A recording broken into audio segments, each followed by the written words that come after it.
कार्तिक पूर्णिमा महत्व। कार्तिक मास के शुक्ल पक्ष की पूर्णिमा कार्तिका पूर्णिमा कही जाती है।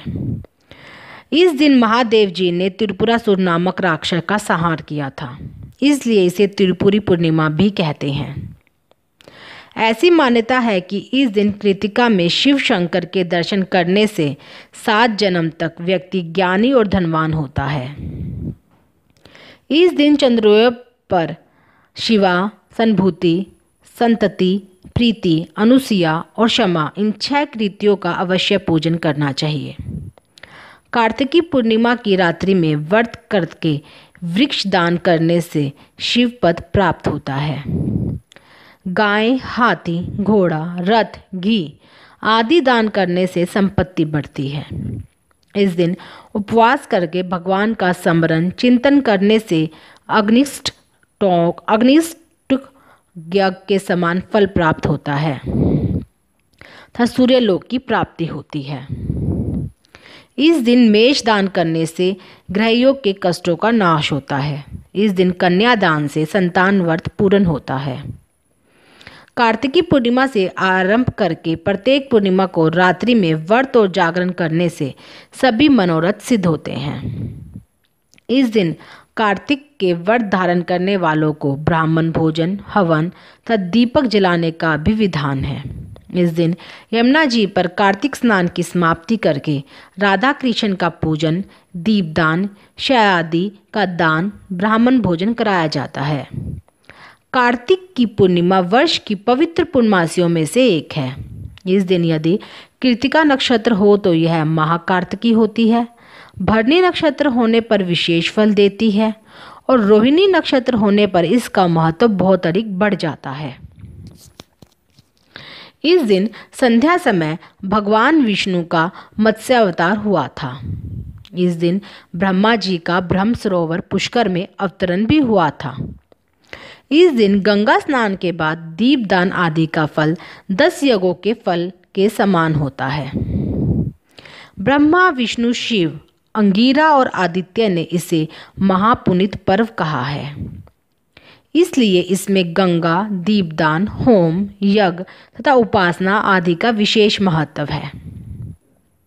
इस दिन कृतिका पर चंद्रमा और विशाखा पर सूर्य हो तो पद्म योग होता है, जो पुष्कर में भी दुर्लभ है।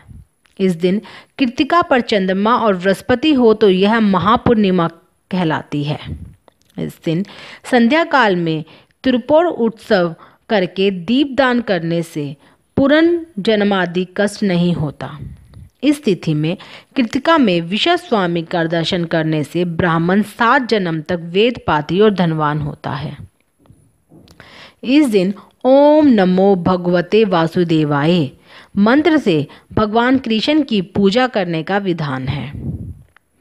5 दिन तक लगातार शुद्ध घी का दीपक जलते रहने का विधान है। इस दिन क्षीर सागर दान का अनंत महात्म्य है। क्षीर सागर का दान 24 अंगुल के बर्तन में दूध भरकर उसमें स्वर्ण या रजत की मछली छोड़कर किया जाता है। यह उत्सव दीपावली की भांति दीप जलाकर सायंकाल में मनाया जाता है। इसे पूरे माह स्नान, दान, दीपदान, तुलसी विवाह, कार्तिक कथा का महात्म्य आदि सुनते हैं। ऐसा करने से शुभ फलों की प्राप्ति होती है, वह पापों का शमन होता है। पुराणों के अनुसार जो व्यक्ति इस माह में स्नान, दान तथा व्रत करते हैं उन्हें उनके पापों का अनंत हो जाता है। कार्तिक माह बहुत ही पवित्र माना जाता है। भारत के सभी तीर्थों के समान पुण्य फलों की प्राप्ति इस माह में मिलती है। इस माह में की गई पूजा तथा व्रत में से ही तीर्थ यात्रा के बराबर शुभ फलों की प्राप्ति हो जाती है। इस माह के महत्व के बारे में स्कंद पुराण, नारद पुराण, पद्म पुराण आदि प्राचीन ग्रंथों में जानकारी मिलती है। कार्तिक माह में किए स्नान का फल 1000 बार किए गंगा स्नान के समान होता है। 100 बार माघ स्नान के समान, बैसाख माह में नर्मदा नदी पर करोड़ बार स्नान के समान होता है। जो फल कुंभ में प्रयाग में स्नान करने पर मिलता है, वही फल कार्तिक माह में किसी पवित्र नदी के तट पर स्नान करने से मिलता है। इस माह में गायत्री मंत्र का जाप करना चाहिए। भोजन दिन में एक समय ही करना चाहिए। जो व्यक्ति कार्तिक के पवित्र माह के नियमों का पालन करते हैं, वह वर्ष भर के सभी पापों से मुक्ति पाते हैं। धार्मिक कार्यों के लिए यह माह सर्वश्रेष्ठ माना गया है। अश्विनी शुक्ल पक्ष से कार्तिक शुक्ल पक्ष तक पवित्र नदियों में स्नान ध्यान करना श्रेष्ठ माना गया है। श्रद्धालु गंगा तथा यमुना में सुबह सवेरे स्नान करते हैं। जो लोग नदियों में स्नान नहीं कर पाते हैं, वे सुबह अपने घर में स्नान व पूजा पाठ करते हैं। कार्तिक माह में शिव, चंडी, सूर्य तथा अन्य देवों के मंदिर में दीप जलाने तथा प्रकाश करने का बहुत महत्व माना गया है। इस माह में भगवान विष्णु का पुष्पों से अभिनंदन करना चाहिए। ऐसा करने से अश्वमेघ यज्ञ के समान पुण्य फल मिलता है। कार्तिक माह की पूर्णिमा तिथि पर व्यक्ति को बिना स्नान किए नहीं रहना चाहिए। कार्तिक माह की षष्ठी को कार्तिकेय व्रत का अनुष्ठान किया जाता है। स्वामी कार्तिकेय इसके देवता हैं। इस दिन अपनी क्षमता अनुसार दान भी करना चाहिए। यह दान किसी भी जरूरतमंद व्यक्ति को दिया जा सकता है। कार्तिक माह में पुष्कर, कुरुक्षेत्र तथा वाराणसी तीर्थ स्थान स्नान तथा दान के लिए अति महत्वपूर्ण माने गए हैं। सुबह स्नान करने के बाद राधा कृष्ण का तुलसी, पीपल, आंवले आदि से पूजन करना चाहिए। सभी देवताओं की परिक्रमा करने का महत्व माना गया है। सायंकाल में भगवान विष्णु की पूजा तथा तुलसी की पूजा करें। संध्या समय में दीप दान भी करना चाहिए। ऐसा माना जाता है कि कार्तिक माह में सूर्य तथा चंद्रमा की किरणों का प्रभाव मनुष्य पर अनुकूल पड़ता है। यह किरणें मनुष्य के मन तथा मस्तिष्क को सकारात्मक ऊर्जा प्रदान करती है। कार्तिक मास में राधा कृष्ण, विष्णु भगवान तथा तुलसी पूजा का अत्यंत महत्व है। जो मनुष्य इस माह में इनकी पूजा करता है, उसे पुण्य फलों की प्राप्ति होती है। श्रद्धालु व्यक्ति कार्तिक माह में तारा भोजन करते हैं। पूरे दिन भर व्रती निराहार रहकर रात्रि में तारों को अर्घ देकर भोजन करते हैं। व्रत के अंतिम दिन उद्यापन किया जाता है। प्रतिवर्ष कार्तिक माह आरंभ होते ही पवित्र स्नान का शुभारंभ हो जाता है। कार्तिक के पूरे महीने में ब्रिज की महिलाएं झुंड के झुंड बनाकर गीत गाती हुई यमुना या कुंड स्नान करती हैं और राधा दामोदर की पूजा करती हैं। इस दिन अकबरपुर तथा शेरगढ़ के मध्य तरौली का गांव में स्वामी का मेला लगता है। सिख संप्रदाय में कार्तिक पूर्णिमा का दिन प्रकाश उत्सव के रूप में मनाया जाता है, क्योंकि इस दिन सिख संप्रदाय के संस्थापक गुरु नानक देव का जन्म हुआ था। इस दिन सिख संप्रदाय के अनुयायी सुबह स्नान कर गुरुद्वारों में जाकर गुरबानी सुनते हैं और नानक जी के बताए रास्ते पर चलने की सौगंध लेते हैं। इसे गुरु पर्व भी कहा जाता है। कार्तिक मास में स्नान। कार्तिक मास में स्नान किस प्रकार किया जाए, इसका वर्णन शास्त्रों में इस प्रकार लिखा है। तिलामल कुच्चू नेनेन गृही स्नानम समाचरेत विधवा स्त्रियतीनां तु तुलसी मूल्यमृतस्या सप्तमी दर्शनमवि द्वितीया दशमीषु च त्रयोदश्यां न च स्नानाया दात्री फल तिलहे सह। अर्थात कार्तिक व्रती को सर्वप्रथम गंगा, विष्णु, शिव तथा सूर्य का स्मरण कर नदी, तालाब या पोखर के जल में प्रवेश करना चाहिए। उसके बाद नाभि पर्यंत जल में खड़े होकर विधि पूर्वक स्नान करना चाहिए। गृहस्थ व्यक्ति को काला तिल तथा आंवले का चूर्ण लगाकर स्नान करना चाहिए। परंतु विधवा तथा सन्यासियों को तुलसी के पौधे की जड़ में लगी मृत्तिका को लगाकर स्नान करना चाहिए। सप्तमी, अमावस्या, नवमी, द्वितीया, दशमी व त्रयोदशी को तिल व आंवले का प्रयोग वर्जित है।